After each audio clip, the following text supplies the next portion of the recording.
বন্ধুরা, আজকে আমি মেরি বিস্কুট দিয়ে দারুণ স্বাদের আইসক্রিম বানিয়ে তোমাদেরকে দেখাবো। তো তাই জন্য এখানে মেরি বিস্কুট নিয়ে নিয়েছি কয়েকটা, আর নিয়েছি আইসক্রিম মোল্ড। তো চলো কিভাবে কি বানাচ্ছি তোমরা সাথে থাকো আর দেখতে থাকো। প্রথমে মেরি বিস্কুটগুলোকে একদম ভেঙে নিতে হবে টুকরো টুকরো করে। যত ছোট করতে পারবে, তোমরা মিক্সিতে দিয়ে নিলেও পারো, কিন্তু এটা আমার মনে হয় মিক্সিতে না দিলেও হবে। এমনি তোমরা হাত দিয়ে একটুখানি ভেঙে ভেঙে নেবে। তো দেখো বন্ধুরা, বিস্কুটগুলোকে একদম কুচো কুচো করে কেটে নিয়েছি। এবার আমি গ্যাসটা ধরিয়ে নেব। চিনি দিয়ে একটা ক্যারামেল তৈরি করে নিতে হবে। তোমরা যতগুলো বিস্কুট নেবে, যেরকম পরিমাণে বাড়াবে সেরকমভাবে তোমরা দেবে চিনিটা। আমি ওখানে 7টা বিস্কুট নিয়েছি, আর মেরি বিস্কুট তো এমনিতেই মিষ্টি হয়, তো সেই হিসেবে আমি এখানে চিনিটা দিয়ে নেব। এখানে আমি 3 চামচ চিনি দেবো। অল্প সামান্য একটু জল দিয়ে দেবো।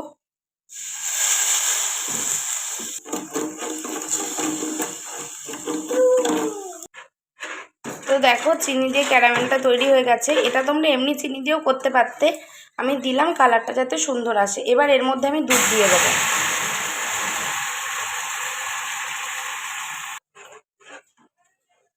এতে করে আইসক্রিমের কালারটা খুব সুন্দর আসবে। এবার সুন্দর করে এটাকে প্রথমে ফুটিয়ে নিতে হবে।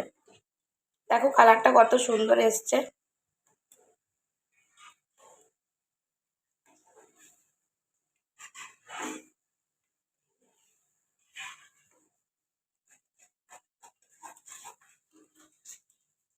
তো বন্ধুরা, ভালো করে দুধটা জ্বালানো হয়ে গেছে। এবার বিস্কুটে যে টুকরোগুলো করে রেখেছিলাম সেটা এবার এই দুধের মধ্যে দিয়ে খুব সুন্দর করে হালকা আঁচে মিলিয়ে নিতে হবে, আর একটু ফুটিয়ে নিতে হবে। বেশ ঘন ঘন হয়ে যাবে, আর এই বিস্কুটের গুঁড়োগুলোও কিন্তু এই দুধের সাথে খুব সুন্দর করে মিলিয়ে যাবে।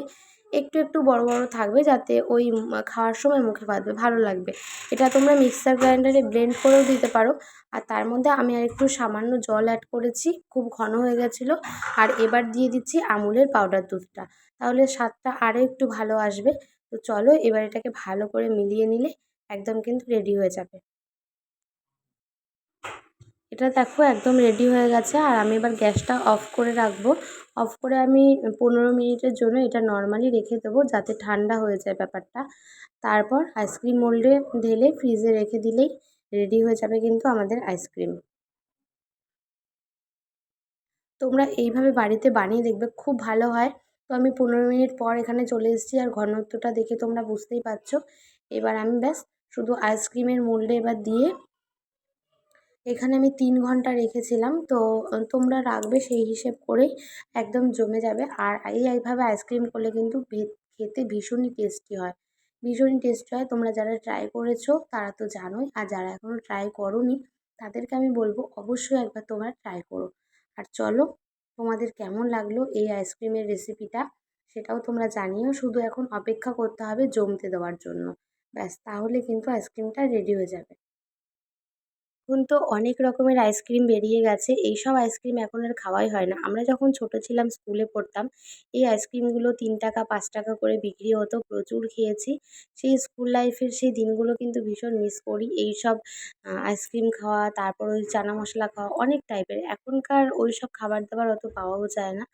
আর দেখো, সব একদম আমি আইসক্রিমের ঢাকনাগুলো লাগিয়ে দিয়েছি। চলো এবার এগুলোকে ফ্রিজে দিয়ে দিই। দিয়ে শুধু সময়ের অপেক্ষা করতে হবে। আমি এখানে 3 ঘন্টা রেখেছিলাম, খুব সুন্দর করে আইসক্রিমটা জমে গেছে। আর চলো তোমাদেরকে দেখিয়েও দেবো যে কত সুন্দর হয়েছে বলো। এই যে চিনির ক্যারামেলটা দিয়েছি, ওই জন্য কালারটা এতটা ডিপ এসছে।